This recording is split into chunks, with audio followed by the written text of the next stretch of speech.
So welcome to a little tour or short presentation chat on virtual visibility. Okay, so um, here at Eventbrite, that's what we focus on essentially. Okay, all events are about visibility essentially. Okay, of your brand, your purpose, your objectives, and so we talk a lot about virtual visibility. If you follow me on LinkedIn at all, you'll see that I use LinkedIn as my main platform place to be visible. And it is an essential part of our marketing and brand building and relationship building strategy, essentially. Visibility right now is currency. And I know that at a time like this, many reasons, many factors as to why you may not be as visible as you used to be. Maybe your team is struggling when it comes to how to be visible without being salesy, depending on the part of the events industry that you operate within. I know that there are challenges there about how you show up, what you say, how you, if you are introverted or not really, usually digitally visible, how you make that transition now in a way that is comfortable, in a way that feels aligned. And so I just thought it'd be interesting to share a little bit of some of the training that we conduct and host with our clients when it comes to virtual visibility, especially during hard times like this. I know I don't need to say it, but it's really important for leaders, leading companies to show up during these times consistently. Okay, and that is going to be your currency if you're in a position where selling is not the right thing for you. And I understand for many businesses, especially in the B2B space, the larger conference spaces, selling isn't something you can do right now. Okay, but what you can do is stay visible, and that will lead to what we call virtual profit later on. Okay, virtual visibility leads to virtual profit in many ways later on. And so in this presentation, we will focus on LinkedIn as a platform as well as Twitter, because in terms of the events world and event professionals, we've found that those are the platforms that can be the most productive for event companies. We understand that people use things like Instagram, etc., but the nature of LinkedIn and Twitter allows you to be far more conversational, share more thought leadership, share more insights with your peers, but also with decision makers. If you take LinkedIn, for example, nearly 60% of decision makers are on the LinkedIn platform using it to vet other organizations and people. So that's why we focus on those two platforms in terms of building community, generating leads, making sales. Okay, so we're going to take you through some of the things that we work on with our clients. And these are all strategies that are tried and tested that we use internally as well, okay, to be able to kind of achieve our goals. So the first thing we're going to share with you is the framework. Okay, this is the visibility and virtual profit framework. It works every time. It's tried and tested, trust me. It has been stretched like an elastic band and tested to see whether or not it works. Now, we have studied and reviewed many of the influential brands across any platform, influential people across any platform, and we've looked at what are the main things that they're doing. Okay, and we've done this so that it's not just a theory that we're sharing. We've been able to almost substantiate essentially the framework and whether or not it works. Okay, so not only have we tested it internally with clients, we've looked outward and tried to see, what are the main things that the more influential brands and individuals are doing, and that contributes to their visibility, high visibility, and therefore the profit that comes for them after that. And these are the four things. Okay, these are the four things in any order, in any amount. You just have to make sure you are doing them. What we tend to find is that sometimes people are doing one of them and not the others, and they're not getting the results that they want. And so what we do is we go back to the basics using this framework, holding it up as a mirror to your current activity, your current marketing strategies and processes. And we look at what is it that is missing, what is missing, and what could be heightened, increased, strengthened, etc. Sometimes you'll be doing one of the things, and sometimes you'll put your foot down on the gas on maybe creativity, for example. And then you're not putting as much pressure, pace, intensity on the others. And that's totally okay, really dependent upon your business objectives and goals. At a time like this, though, there was plenty of opportunity for you certainly to be creating content. If you already have existing content, you should be sharing that content. And we'll talk a little bit about content in a few moments. If you're not sure what exactly you can be sharing, you can be getting involved in existing communities in your industry and participating in being involved, contributing to those communities with kind of valuable insights and helpful resources. You can create community. So you could create a hub, a place, a space for your, your network, your audience, etc. You can collaborate with your peers. You can collaborate as a team internally. You can collaborate with some of your competitors even. Okay, these are great opportunities right now for you to be pressing down on one of these elements in this visibility virtual profit framework. Okay, so the key thing is you do have to have content. If you want to create community, get involved in community, you need to have something to say. If you want to get noticed while you're doing that, you need to be creative. And if you really want to kind of 10 times and maximize your presence and your visibility and being able to leverage that, you will collaborate, whether that's internally as a team or with external partners and peers. So this is the framework. All you've got to do is ask yourself, sit down as a team. Are we doing any of these things? How are we doing these things? How often are we doing these things? Where could we improve? Now, the one that we tend to get a lot of questions about is content. Okay, so we're going to just have a quick chat about content. And I love this kind of quote because in this context, it's very true.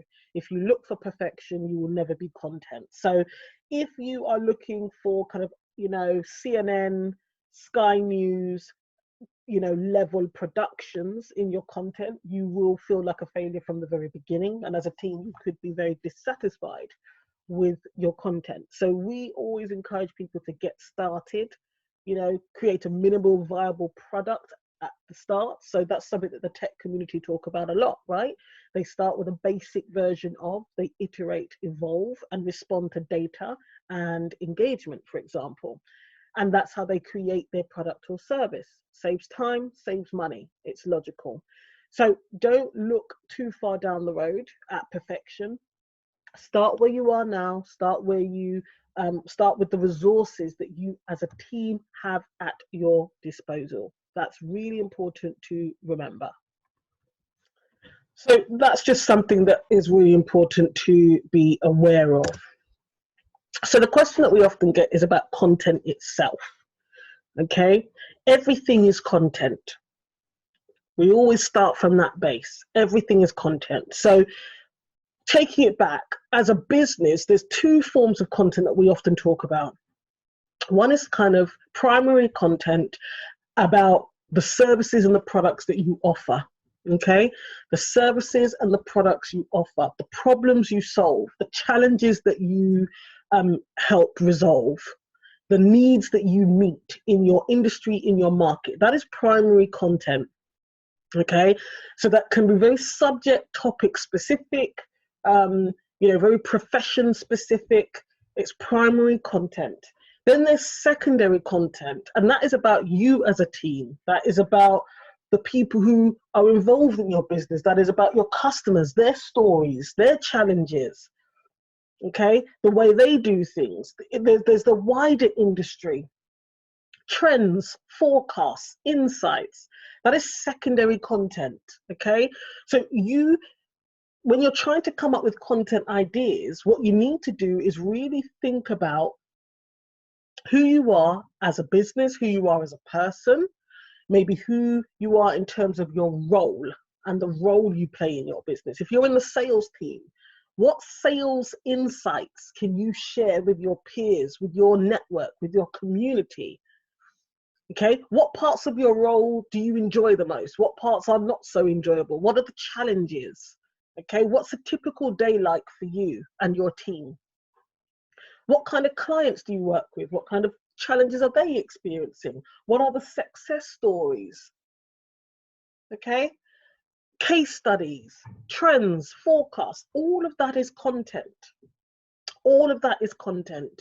You can use storytelling as a skill when you're thinking about your content ideas. What are the typical or unusual, special, interesting, standout stories in terms of the clients you've had? And this can be done even in the B2B space.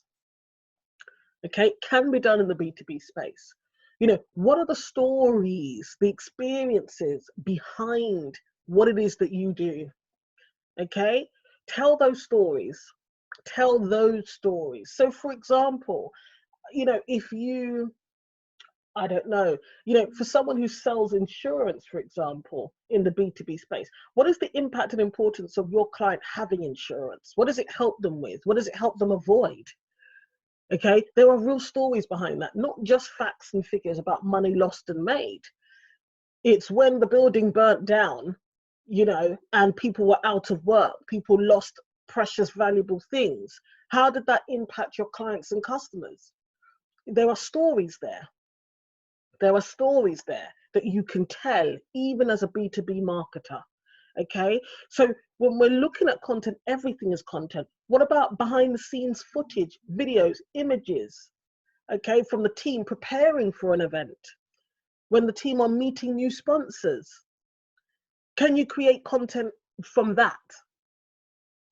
Right now, if you're working from home as a team, working remotely as a team, when you meet for team meetings, when you're doing wellness activities, training and development, those images, that feedback, all content, all content. Testimonials, social proof, video testimonials from previous speakers, posts that you can take from your social media channels where people have given feedback, they've posted pictures of themselves at your events.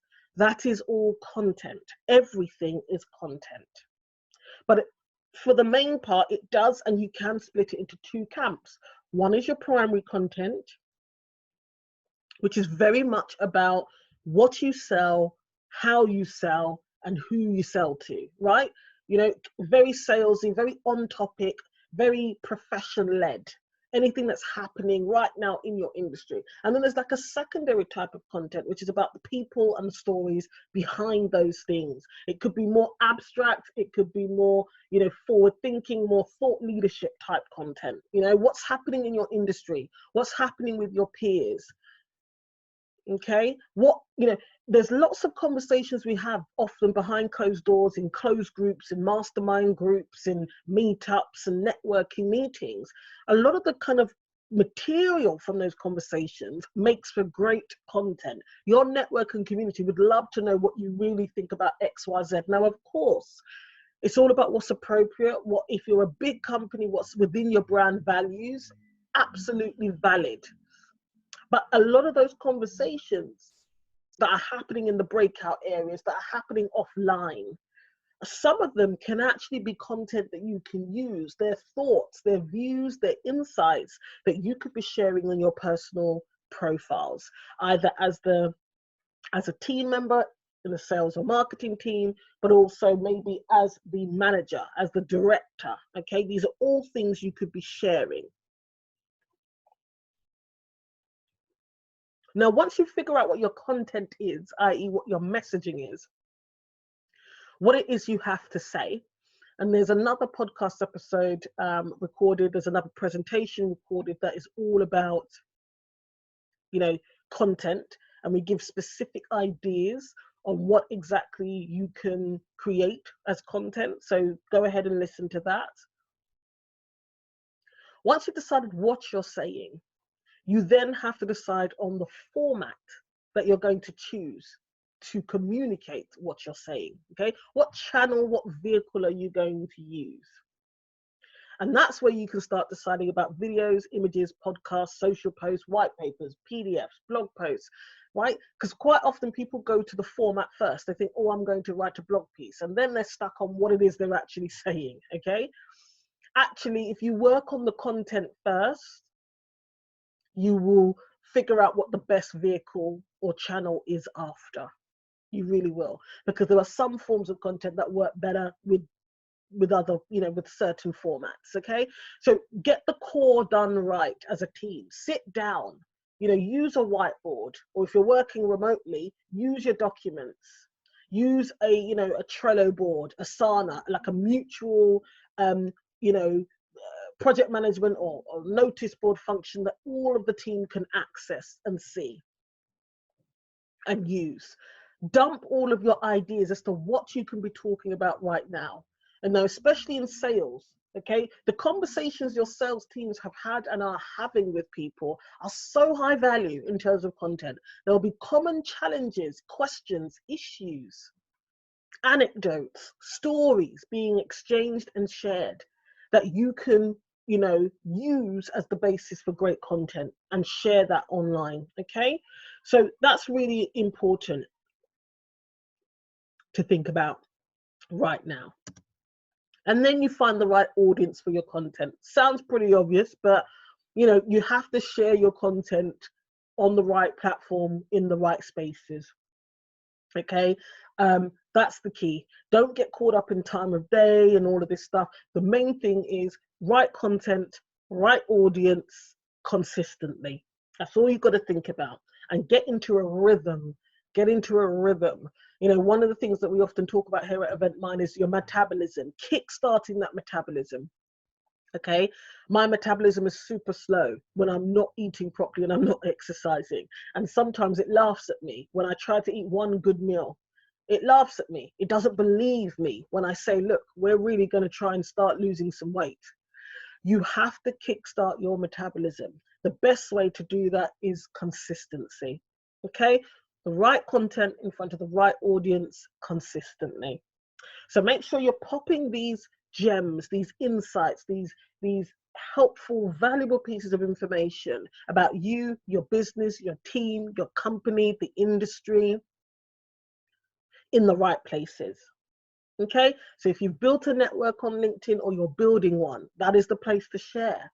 You can host a lot of your content on a website and then obviously reshare and recirculate on other platforms like LinkedIn. LinkedIn is more closed. It's easier for you to be found if you're using it regularly. If you are feeding that metabolism, you will be found and seen on LinkedIn. Okay, you really will. Now, just a few points I wanted to add in. Twitter. As a secondary platform, it's fantastic because it's conversational and there's a lot happening in the events industry on Twitter. There's a lot of professionals, managers, etc. on there talking about the things that are happening in the industry. It's a great place for you or your team to spend on specific Twitter chats. And Twitter chats are just conversations that happen around a particular topic, usually on a weekly basis. It's a great opportunity for networking and sharing thought leadership. People get to see what you really think, what you know, who you know, okay? So Twitter chats are fantastic. Now, most Twitter chats have dedicated or special hashtags, and that's how you find them. So you enter the hashtag into the search bar on Twitter, and it will bring up anybody who is commenting, talking in the past or now using that hashtag. And then real-time social updates. You have to become, if you don't want to produce your own content, which I really encourage you to do, you can curate content. So you can find and share content that is being produced by your peers, okay, by your clients, peers, sponsors, partners, etc., the rest of your network. So if you don't want to produce your own content, okay, maybe that's the best decision for your business. Why don't you curate content? Okay, curate content so that people still come to your feed or your newsletter because you share valuable information gathered from across the industry. That is also a valid form of content.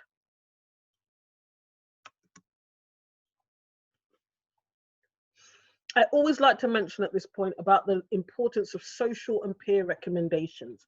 Your testimonials, your feedback, your reviews, in any form. It could be video, it could be a tweet, it could be, you know, an email, or maybe it's on Trustpilot.